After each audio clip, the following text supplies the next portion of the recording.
প্রিয় দর্শক, আপনি কি ভাবতে পারেন যে এমন একটি আগুন যা পৃথিবীর সকল আগুনের চেয়ে ৬৯ গুণ বেশি তীব্র, সেই আগুনে আপনার দেহ জ্বলে পুড়ে যাবে কিন্তু আপনার মৃত্যু হবে না। আপনার চামড়া জ্বলে যাওয়ার পর আল্লাহ আবার নতুন চামড়া সৃষ্টি করবেন শুধু নতুন করে শাস্তি দেওয়ার জন্য। আপনার পোশাক হবে গলিত আলকাতরার, আর পানীয় হবে কুজ ও রক্ত। সেই স্থান যার গভীরতা মাপতে একটি পাথরকে ৭০ বছর নিচে নামতে হয়। সেই স্থান যার প্রধান রক্ষক হিসেবে দাঁড়িয়ে আছেন এমন ফেরেশতারা যাদের হৃদয়ে কোনো মায়া বা মমতা নেই। এটি কোনো কাল্পনিক ট্র্যাজেডি নয়, এটি সেই স্থান জাহান্নাম। জাহান্নাম একটি চরম এবং কঠিন বাস্তবতা, যা আল্লাহ তাআলার ক্রোধ ও শাস্তির বহিঃপ্রকাশ। আল্লাহ সুবহানাহু ওয়া তাআলা জান্নাতের মতোই জাহান্নামকেও সৃষ্টিকাল থেকেই প্রস্তুত করে রেখেছেন। এই আগুন কবে থেকে জ্বলছে? সহিহ হাদিসে আল্লাহর রাসূল মুহাম্মদ সাল্লাল্লাহু আলাইহি ওয়াসাল্লাম একটি ভয়ানক বর্ণনা দিয়েছেন। তিনি বলেন, যখন আল্লাহর নির্দেশে জাহান্নামকে জ্বালানো হলো, তখন প্রথম ১০০০ বছর ধরে এটি জ্বালানো হলো, ফলে এটি লাল হয়ে গেল। এরপর আরও ১০০০ বছর ধরে জ্বালানো হলো, ফলে এটি এবার সাদা হয়ে গেল। তারপর আরও ১০০০ বছর ধরে জ্বালানো হলো, ফলে এটি এখন ঘুটঘুটে কালো। এই কালো রং প্রমাণ করে এর আগুন আর সাধারণ আগুনের মতো নয়, এর তীব্রতা সর্বোচ্চ পর্যায়ে পৌঁছে গেছে। জাহান্নাম তার প্রবল উত্তাপ এবং এক অংশ অন্য অংশকে গ্রাস করার যন্ত্রণায় আল্লাহর কাছে নালিশ করেছিল। রাসূল সাল্লাল্লাহু আলাইহি ওয়াসাল্লাম বলেন, জাহান্নাম আল্লাহর কাছে বলল, হে আমার রব, আমার এক অংশ অন্য অংশকে খেয়ে ফেলছে, আমাকে নিঃশ্বাস ফেলার সুযোগ দিন। আল্লাহ তখন তাকে বছরে ২ বার নিঃশ্বাস ফেলার অনুমতি দিলেন। এই নিঃশ্বাসই হল দুনিয়ার চরম গরমকাল ও শীতকালের তীব্রতা। জাহান্নামের আয়তন ও গভীরতা আমাদের পৃথিবীর মাপকাঠিতে পরিমাপ করা সম্পূর্ণ অসম্ভব। এর গভীরতা বোঝাতে আল্লাহর রাসূল এক হাদিসে এক অবিস্মরণীয় বর্ণনা দিয়েছেন। একদিন রাসূলুল্লাহ তার সাহাবীদের সাথে বসেছিলেন। হঠাৎ একটা বিকট শব্দ শুনতে পেলেন। তিনি জিজ্ঞেস করলেন, তোমরা কি জানো এটা কিসের শব্দ? সাহাবীরা বললেন, আল্লাহ ও তার রাসূলই ভালো জানেন। তখন রাসূল বললেন, এটি একটি পাথরের শব্দ। এই পাথরটি জাহান্নামের কিনার থেকে ৭০ বছর আগে পড়তে শুরু করেছিল, আর এখন সেটা তলদেশে গিয়ে আঘাত হানল। এই অংশটা যেন শ্রোতার কল্পনায় একটা বিশাল গহ্বর তৈরি করে। একটি পাথর যে কোনো বাধা ছাড়াই ৭০ বছর ধরে নিচের দিকে পড়তে থাকে, সেই গহ্বরটি কত কিলোমিটার গভীর হতে পারে? এটাই প্রমাণ করে জাহান্নামের আকার ও গভীরতা আমাদের ধারণারও বাইরে। আল্লাহর রাসূল এটাও বলেছেন, হাসরের ময়দানে জাহান্নামকে যখন উপস্থিত করা হবে, তখন তার ৭০,০০০ লাগাম থাকবে, আর প্রতিটি লাগাম ধরে টেনে নিয়ে আসবে ৭০,০০০ ফেরেশতা। তার মানে জাহান্নামকে নিয়ন্ত্রণ করতে মোট ৪৯০ কোটি মানে ৪৮৯ কোটি ফেরেশতা মোতায়েন রাখা হবে। জাহান্নামের এই ভয়াবহ প্রবেশপথে পাপীদের জন্য ৭টি দরজা তৈরি করা হয়েছে। আল্লাহ কোরআনে বলেছেন, নিশ্চয়ই জাহান্নাম তাদের সকলের প্রতিশ্রুত স্থান। এর ৭টি দরজা রয়েছে এবং প্রত্যেকটি দরজার জন্য এক একটি নির্দিষ্ট দল রয়েছে। সূরা আল হিজারের ৪৩ ও ৪৪ নম্বর আয়াত। এই ৭টি দরজা প্রবেশপথ হলেও এগুলো মূলত জাহান্নামের ৭টি পৃথক স্তরকে চিহ্নিত করে, যার প্রতিটি তার ওপরের স্তর থেকে আরও কঠিন ও ভয়াবহ। রাসূল সাল্লাল্লাহু আলাইহি ওয়াসাল্লাম বলেছেন, জাহান্নামের প্রত্যেকটি দরজার দূরত্ব অপর দরজা থেকে এতটাই বেশি যতটা পূর্ব আর পশ্চিমের দূরত্ব, অর্থাৎ এক স্তর থেকে অন্য স্তরের শাস্তির পার্থক্য হবে অকল্পনীয়। এই ৭টি দরজার স্তর হল জাহান্নাম। এটি হল জাহান্নামের সর্বোচ্চ ও প্রথম স্তর। এই স্তরটি মূলত সেই সকল মুসলমান পাপীদের জন্য যারা তাওহীদ বিশ্বাসী ছিল, কিন্তু তাদের পাপের কারণে এখানে শাস্তি ভোগের পর আল্লাহর রহমতে জান্নাতে দেওয়া হবে। ২ নম্বর হল লাজা। এই স্তরটি সেই লোকদের জন্য নির্দিষ্ট যারা দুনিয়ার সম্পদ গুনে গুনে রাখত, কিন্তু আল্লাহর পথে খরচ করা থেকে বিরত থাকত। ৩ নম্বর হল হুতামা। এই দরজাটি বিশেষভাবে সেই সকল মানুষের জন্য যারা পিছনে নিন্দা করে, কুৎসা রটায় এবং মানুষের সম্মানহানি করে। ৪ নম্বর হল সাইর। এই দরজাটি হলো সেই সকল লোকের জন্য যারা আল্লাহর নির্দেশ অমান্য করে সমাজে বিশৃঙ্খলা সৃষ্টি করেছিল। ৫ নম্বর হল সকর। এই দরজাটি হলো সেই সকল লোকের জন্য যারা নামাজ আদায় করত না এবং গরিব মিসকিনকে খাদ্য দিত না। ৬ নম্বর হল জাহিম। এটি হলো সেই সকল মুশরিক বা মূর্তি পূজকদের স্থান যারা আল্লাহর সাথে অন্য কাউকে শরিক করেছিল। 7 নম্বর হল হাউইয়া। এটি হলো জাহান্নামের সর্বনিম্ন এবং সবচেয়ে ভয়াবহ স্তর। এই স্তরটি হলো সেই চরম মুনাফিকদের জন্য যারা মুখে ইসলাম গ্রহণ করেছিল কিন্তু অন্তরে ছিল পুরোপুরি অবিশ্বাসী। আল্লাহ কোরআনে বলেন, নিশ্চয়ই মুনাফিকরা জাহান্নামের সর্বনিম্ন স্তরে থাকবে এবং আপনি তাদের জন্য কোনো সাহায্যকারী পাবেন না। সূরা নিসা 64। এখন আমরা কথা বলবো জাহান্নামের আগুন নিয়ে। পৃথিবীর সবচেয়ে তীব্র আগুন যা আমরা দেখি তাও সামান্য একটি স্ফুলিঙ্গ মাত্র। আল্লাহর রাসূল মুহাম্মদ সাল্লাল্লাহু আলাইহি ওয়াসাল্লাম একটি হাদিসে জাহান্নামের আগুনের তীব্রতা ব্যাখ্যা করেছেন, যা শুনে সাহাবীরাও ভয়ে কেঁপে উঠেছিলেন। রাসূল সাল্লাল্লাহু আলাইহি ওয়াসাল্লাম বলেছেন, তোমাদের এই দুনিয়ার আগুন জাহান্নামের আগুনের 70 ভাগের 1 ভাগ। সাহাবীরা বললেন, ইয়া রাসূলাল্লাহ, এই দুনিয়ার আগুনই তো যথেষ্ট ছিল। তখন তিনি বললেন, আল্লাহ জাহান্নামের আগুনকে দুনিয়ার আগুনের চেয়ে 69 গুণ বাড়িয়ে দিয়েছেন, যার প্রতিটি ভাগই এই দুনিয়ার আগুনের সমান তীব্র। চিন্তা করুন, যদি সেই আগুনের 69 গুণ তীব্রতা একসাথে আমাদের উপর আসে, তাহলে আমাদের শরীরের কি অবস্থা হবে? জাহান্নামের আগুনের এই প্রচণ্ড তীব্রতার কারণে এর রং পর্যন্ত কালো হয়ে গেছে, যা তার ভয়াবহ তীব্রতাকে প্রমাণ করে। জাহান্নামের শাস্তি শুধু বাইরের দিক থেকে নয়, এটি ভেতর থেকেও পাপীকে ছিন্ন বিচ্ছিন্ন করে দেবে। সেখানে মানুষের গায়ে যে পোশাক থাকবে তা হবে আগুনের পোশাক। আল্লাহ তাআলা পবিত্র কোরআনে জাহান্নামীদের পোশাক সম্পর্কে বলেন, যারা কুফরি করে তাদের জন্য আগুনের পোশাক তৈরি করা হয়েছে। তাদের মাথার ওপর ফুটন্ত পানি ঢেলে দেওয়া হবে, যার দ্বারা তাদের পেটের ভেতরের সবকিছু এবং চামড়া গলে মলদার দিয়ে বেরিয়ে যাবে। সূরা আল হাজ 19-20। কিন্তু শাস্তির সবচেয়ে ভয়াবহ অংশ হল, যখন এই প্রচণ্ড তীব্রতায় জাহান্নামীরা পুড়ে ছাই হয়ে যাবে, তখনও শাস্তি শেষ হবে না। আল্লাহ বলেন, নিশ্চয়ই যারা আমার আয়াতসমূহকে অস্বীকার করেছে আমি তাদেরকে আগুনে দগ্ধ করব।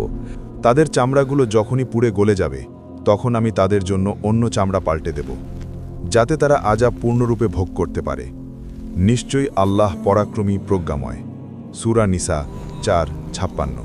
এর মানে হল, জাহান্নামীদের শরীর আগুনে পুড়ে ছাই হবে, কিন্তু তারা মৃত্যু পাবে না। চামড়া পুড়ে যাওয়ার পর শাস্তি অনুভব করার জন্য আল্লাহ তাৎক্ষণিকভাবে নতুন চামড়া সৃষ্টি করবেন, যাতে তারা নিরবিচ্ছিন্নভাবে এই শাস্তি ভোগ করতে পারে। এই চক্র চলতে থাকবে অনন্তকাল ধরে। কোনো মৃত্যু নেই, কোনো শান্তি নেই, শুধু নিরন্তর দহন। জাহান্নামের অভ্যন্তরের পরিবেশ এতটাই ভয়ানক যে সেখানে সামান্যতম স্বস্তিরও কোনো সুযোগ নেই। জাহান্নামীদের জন্য ছায়া বলে কিছু নেই, তবে সেখানে ভয়ানক ছায়া থাকবে। আল্লাহ বলেন, তারা থাকবে এমন 3 শাখা বিশিষ্ট ছায়ার নিচে, যা শীতলও নয় এবং আরামদায়কও নয়। এই ছায়া হলো জাহান্নামের ধোঁয়া। জাহান্নামের ধোঁয়া এত কালো এবং ঘন হবে, যা তার চতুর্দিক থেকে জাহান্নামীদেরকে ঘিরে রাখবে, এবং এর প্রচণ্ড গরমেই তারা কষ্ট পাবে। এছাড়া জাহান্নামকে ঘিরে রয়েছে এক বিশাল প্রাচীর। এই প্রাচীর কোনো সাধারণ দেওয়াল নয়, এটি হলো জাহান্নামের সেই স্থান যা তাদেরকে বাইরে আসতে দেবে না। এই প্রাচীর তৈরি হবে কাঁটাতার ও আগুন দিয়ে। যখন কোনো পাপী প্রাচীর টপকে পালানোর চেষ্টা করবে, তখনই তাকে আবার ধাক্কা মেরে ভেতরে ফেলা হবে। জাহান্নামের শাস্তি শুধু আগুনের দহন নয়, এটি ক্ষুধার যন্ত্রণা এবং চরম তৃষ্ণার মাধ্যমেও আসবে। যখন জাহান্নামীরা আগুনে দগ্ধ হতে থাকবে, তখন তারা চরম ক্ষুধার্ত হয়ে উঠবে, কিন্তু তাদের জন্য কোনো সুস্বাদু খাদ্য থাকবে না। তাদের জন্য তৈরি করা হয়েছে এক বিশেষ ধরনের খাদ্য, জাক্কুম ফল। জাক্কুম হলো এক ভয়ানক কাঁটাযুক্ত গাছ, যা জাহান্নামের একেবারে তলদেশে উৎপন্ন হয়।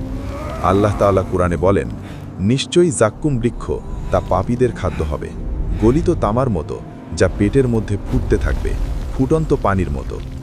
এই ফল দেখতে এমন বিভৎস যেন তা শয়তানের মাথার মতো। ক্ষুধার্ত জাহান্নামীরা বাধ্য হয়ে সেই জাক্কুম ফল খাবে। ফলটি খাওয়ার সাথে সাথেই সেটি তাদের পেটের মধ্যে গলিত তামার মতো ফুটতে শুরু করবে, এবং এর ফলে তাদের দেহের সমস্ত ভেতরের অংশ গলে বেরিয়ে আসবে। জাক্কুম ফলের তীব্রতা এমন হবে যে যখন তারা এটি খাওয়ার চেষ্টা করবে, তখন তাদের গলায় আটকে যাবে। তারা সেটি গিলতে পারবে না, আবার উগলেও ফেলে দিতে পারবে না। তারা তখন শ্বাসরুদ্ধকর যন্ত্রণায় কাতরাতে থাকবে। জাক্কুম ফল খাওয়ার পর সেই যন্ত্রণায় তাদের চরম তৃষ্ণা পাবে, কিন্তু পান করার জন্য কোনো ঠান্ডা বা পরিষ্কার জল থাকবে না। তাদের জন্য থাকবে 2 ধরনের পানীয়, হামিম এবং ঘিসলিন। হামিম হলো ফুটন্ত পানি। আল্লাহ বলেন, যদি তারা পানীয় চায়, তবে তাদের গলিত তামা বা ফুটন্ত পানির মতো পানীয় দেওয়া হবে, যা তাদের মুখমন্দ ঝলসে দেবে। এটি নিকৃষ্ট পানীয়।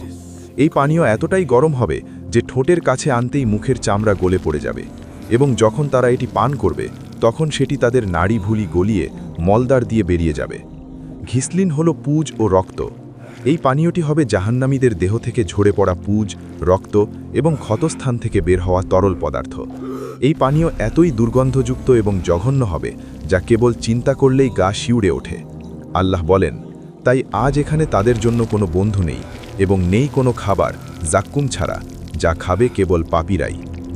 আল্লাহ তাআলা এই পুজ ও রক্তকে জাহান্নামীদের জন্য পানীয় হিসেবে নির্ধারণ করেছেন, যা তারা দিনের পর দিন পান করতে বাধ্য হবে। জাহান্নামের এই খাদ্য ও পানীয়ের কারণে এবং আগুনের তীব্রতায় জাহান্নামীদের দৈহিক আকার সম্পূর্ণ বিকৃত হয়ে যাবে। আল্লাহ বলেন, জাহান্নামের আগুন পাপীদের মুখমণ্ডলকে এমনভাবে ঝলসে দেবে, তাদের চেহারাগুলো বিকৃত হয়ে যাবে। তাদের মুখমণ্ডল থাকবে আগুনের মধ্যে। জাহান্নামীদের দাঁত হবে উহুদ পাহাড়ের সমান এবং তাদের চামড়ার পুরুত্ব হবে 3 দিনের রাস্তার সমান। কেন এই বিকৃতি? কারণ শাস্তির তীব্রতা যেন এই বিশাল দেহ জুড়ে দীর্ঘ সময় ধরে অনুভব করা যায়। যদি তাদের শরীর ছোট হতো তবে শাস্তির ক্ষেত্র কম হতো, কিন্তু বিশাল দেহের কারণে তারা আরও বেশি যন্ত্রণা ভোগ করবে। সহি মুসলিমে বর্ণিত এক হাদিসে রাসূল সাল্লাল্লাহু আলাইহি ওয়াসাল্লাম বলেন, একজন জাহান্নামীর 2 কাঁধের দূরত্ব হবে দ্রুতগামী আরোহীর 3 দিনের রাস্তার দূরত্বের সমান। এই বিকৃত দেহ নিয়ে জাহান্নামীরা সেখানে চিৎকার করতে থাকবে, কাঁদতে থাকবে। তাদের সেই কান্না হবে এমন যে যদি দুনিয়ার মানুষ তাদের কান্না শুনত তবে হার্ট ফেল করে মারা যেত। কিন্তু সেই কান্না আল্লাহর দরবারে কোনো সাড়া ফেলবে না। জাহান্নামের রক্ষকরা কেমন ফেরেশতা যাদের মনে কোনো মায়া বা মমতা নেই। তাদের কাজ শুধু আল্লাহর নির্দেশিত শাস্তি কার্যকর করা। এই রক্ষকদের প্রধানের নাম হল মালেক। জাহান্নামের রক্ষকদের বলা হয় জাবানিয়া। এই রক্ষকদের সংখ্যা হল 19 জন। এই ফেরেশতারা অত্যন্ত কঠিন এবং কঠিন স্বভাবের। এই 19 জন ফেরেশতার প্রধান হলেন মালেক। মালেক ফেরেশতা আল্লাহর নির্দেশে জাহান্নামের সকল শাস্তি কার্যকরের দায়িত্বে নিয়োজিত। মালেক ফেরেশতার বিশেষত্ব হল তিনি কখনোই হাসেন না। আল্লাহর ক্রোধের কারণে তার মুখে কোনো হাসি বা আনন্দের লেশ মাত্র নেই। যখন জাহান্নামীদের উপর শাস্তি প্রয়োগ করা হবে তখনই মালেক ফেরেশতার চেহারা হবে সম্পূর্ণ গম্ভীর, নিরুত্তাপ এবং কঠিন। তার আদেশ পালন করা হবে মুহূর্তের মধ্যে। এই ফেরেশতাদের ক্ষমতাও অকল্পনীয়। রাসূলুল্লাহ সাল্লাল্লাহু আলাইহি ওয়াসাল্লাম বলেছেন, যদি এই ফেরেশতাদের একজন দুনিয়ায় চলে আসেন তবে তার ভয়াবহতা দেখেই মানুষ মারা যাবে। জাহান্নামের প্রত্যেক দরজা এবং স্তরে তারা উপস্থিত থাকবে এবং তারা নিশ্চিত করবে শাস্তি যেন এক মুহূর্তের জন্য বন্ধ না হয়। জাহান্নামের আগুন, জাক্কুম ফল এবং গুলিত পানির কঠিন শাস্তি সহ্য করতে না পেরে একসময় জাহান্নামীরা হতাশ হয়ে পড়বে। তারা বুঝতে পারবে এই শাস্তি আর কখনো শেষ হবে না। তখন তারা মুক্তি পাওয়ার শেষ চেষ্টা হিসেবে জাহান্নামের প্রধান রক্ষক মালেককে ডাকবে। আল্লাহ তাআলা কোরআনে এই ভয়াবহ মুহূর্তের বর্ণনা দিয়েছেন। তারা চিৎকার করে বলবে, হে মালেক, তোমার রবকে বলো যেন তিনি আমাদের মৃত্যু ঘটিয়ে দেন। সে বলবে, তোমরা তো এখানেই থাকবে। চিন্তা করুন, জাহান্নামীরা আল্লাহর কাছে সরাসরি মৃত্যু চেয়েও জাহান্নামের রক্ষক মালেকের কাছে মৃত্যু চাইবে। কেন? কারণ তারা আল্লাহর ক্রোধ দেখে হতাশ হয়ে যাবে। তারা চাইবে এই ভয়াবহ জীবন থেকে মুক্তি, চাইবে মৃত্যু। কিন্তু মালেক ফেরেশতা তাদের আর্ত শুনে কোনো মায়া দেখাবেন না। তিনি বলবেন, তোমাদের এখানে আর কোনো মুক্তি নেই, কোনো মৃত্যুও নেই। শাস্তির এই জীবন অনন্তকাল ধরে চলতে থাকবে। জাহান্নামের শাস্তি শুধু দৈহিক ও মানসিক নয়, এটি সামাজিকও। জাহান্নামীরা সেখানে একে অপরকে ঘৃণা করবে এবং অভিশাপ দিতে থাকবে। যারা দুনিয়াতে ভুল পথে চলার জন্য অন্যকে উৎসাহিত করেছিল, তারা সেদিন তাদের নেতা ও বন্ধুদের প্রতি চরম বিদ্বেষ পোষণ করবে। যখন তারা আগুনে একে অপরের সাথে ঝগড়া করবে, তখন দুর্বলরা অহংকারীদেরকে বলবে যে আমরা তো তোমাদের অনুসারী ছিলাম, এখন কি তোমরা আমাদের থেকে আগুনের সামান্য অংশও দূর করতে পারবে? এই ঝগড়া চলবে, কিন্তু কোনো ফল হবে না, কারণ আল্লাহ সেদিন ফায়সালা দিয়ে দেবেন, তোমরা তো একে অপরের সাথে একই শাস্তি ভোগ করছো। জাহান্নামের এই পরিবেশে কোনো বন্ধুত্ব থাকবে না, কোনো স্বস্তি থাকবে না, শুধু ঘৃণা, বিদ্বেষ এবং একে অপরের প্রতি অভিশাপ চলতে থাকবে। আমরা জাহান্নামের ভয়াবহ খাদ্য, পানীয়, পোশাক এবং রক্ষকদের সম্পর্কে জানলাম। এখন আমাদের জানা প্রয়োজন জাহান্নামের শাস্তি কতটা ক্ষীণ হতে পারে। জাহান্নামের শাস্তি পাপের গভীরতা অনুযায়ী হালকা ভারী হবে, কিন্তু অবাক করা বিষয় হলো সেই হালকা শাস্তিও হবে আমাদের ধারণার বাইরে। রাসূলুল্লাহ সাল্লাল্লাহু আলাইহি ওয়াসাল্লাম জাহান্নামের সবচেয়ে হালকা শাস্তি সম্পর্কে বর্ণনা দিয়েছেন, যা কোনো মুমিন কল্পনাও করতে পারেন না। তিনি বলেছেন, কিয়ামতের দিন জাহান্নামীদের মধ্যে সবচেয়ে হালকা শাস্তি হবে সেই ব্যক্তির যার পায়ের নিচে দুটি আগুনের টুকরো রাখা হবে। সেই টুকরো দুটির তাপে তার মাথার মগজ ফুটতে থাকবে, যেমন হাঁড়িতে কিছু ফোটে। চিন্তা করুন, শাস্তিটি শুধু পায়ের নিচে আগুনের দুটি টুকরো রাখার মতো সহজই, কিন্তু সেই সামান্য তাপেই তার মাথার মগজ গলতে শুরু করবে এবং ফুটন্ত পানির মতো করে ফুটতে থাকবে। সেই ব্যক্তি মনে করবে সেই জাহান্নামের সবচেয়ে কঠিন শাস্তি ভোগ করছে। এটি হলো জাহান্নামের সবচেয়ে কম শাস্তি। যদি সবচেয়ে কম শাস্তির এই অবস্থা হয়, তাহলে সবচেয়ে নিচের স্তরের শাস্তি কেমন হবে? এই ব্যক্তি হবে আবু তালিব, রাসূল সাল্লাল্লাহু আলাইহি ওয়াসাল্লামের চাচা, যিনি ঈমান আনেননি কিন্তু রাসূলকে রক্ষা করেছিলেন।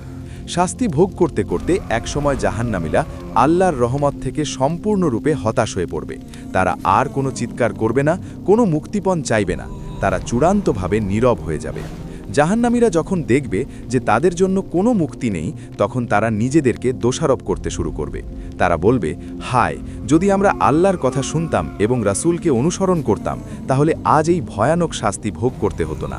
কিন্তু সেই দিন তাদের এই অনুশোচনা কোনো কাজে আসবে না। জাহান্নামের শাস্তি শুধু আগুন দিয়ে পোড়ানো নয়, বিভিন্ন পাপের জন্য নির্দিষ্ট ও ভিন্ন ভিন্ন শাস্তির ব্যবস্থা রয়েছে। রাসূলুল্লাহ সাল্লাল্লাহু আলাইহি ওয়াসাল্লাম বিভিন্ন হাদিসে সেই শাস্তির বর্ণনা দিয়েছেন। মিথ্যাবাদী। রাসূল সাল্লাল্লাহু আলাইহি ওয়াসাল্লাম এক স্বপ্নে দেখেছিলেন এক ব্যক্তির চোয়াল চিরে দেওয়া হচ্ছে। তাকে জিজ্ঞাসা করলে জিবরাইল আলাইহিসসালাম জানান, ইনি হলেন সেই ব্যক্তি যিনি মিথ্যা কথা বলতেন এবং তার মিথ্যা দূর দূরান্তে ছড়িয়ে যেত। সুদঘোর। সুদঘোরের জন্য জাহান্নামের রক্ত ও পুজ মিশ্রিত একটি নদী থাকবে, যেখানে তারা সাঁতার কাটতে থাকবে এবং নদীর পাড়ের থাকা ফেরেশতারা তাদের উপর পাথর নিক্ষেপ করতে থাকবে। নামাজ ত্যাগকারী। রাসূলুল্লাহ সাল্লাল্লাহু আলাইহি ওয়াসাল্লামের বর্ণনা অনুযায়ী যে ব্যক্তি ইচ্ছাকৃতভাবে নামাজ ত্যাগ করে, তার কপালে লেখা থাকবে আল্লাহর রহমত থেকে বঞ্চিত। জাহান্নামের সাকর স্তরে তাদের জন্য কঠিন শাস্তি অপেক্ষা করছে। গীবতকারী ও কুৎসা রটনকারী। রাসূল সাল্লাল্লাহু আলাইহি ওয়াসাল্লাম মিরাজের রাতে এমন কিছু লোককে দেখতে পেলেন যারা তাদের নখ দিয়ে নিজেদের মুখ ও বুক আঁচড়াচ্ছিল। জিবরাইল আলাইহিসসালাম জানান, এরা ছিল সেই লোক যারা মানুষের গীবত করত এবং তাদের মানহানি করত। অহংকারী। অহংকারী ব্যক্তিদের জাহান্নামে মানুষের পায়ের নিচে পিষে ফেলা হবে। তাদের দেহকে ক্ষুদ্র পিঁপড়ার মতো করা হবে, যাতে সবাই তাদের অহংকারের শাস্তি দেখতে পারে।